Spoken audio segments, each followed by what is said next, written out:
gave me the purpose and the channel to fight for my advocacies kahit na hindi ako nasa kalsada. Hindi ako nawawalan ng pag-asa kahit na maraming challenges na bumalik dito sa community na to kasi ito yung nagbibigay sa akin ng pag-asa.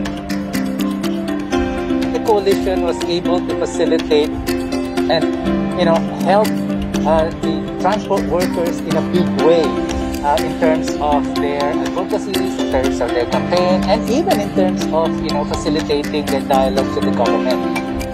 For me, it's a movement It's engagement of different agents. Tayo, ako, ikaw, everyone in this group na who's really passionate and pushing for these reforms and is really up for really improving the mobility of people. Best experience ko was one.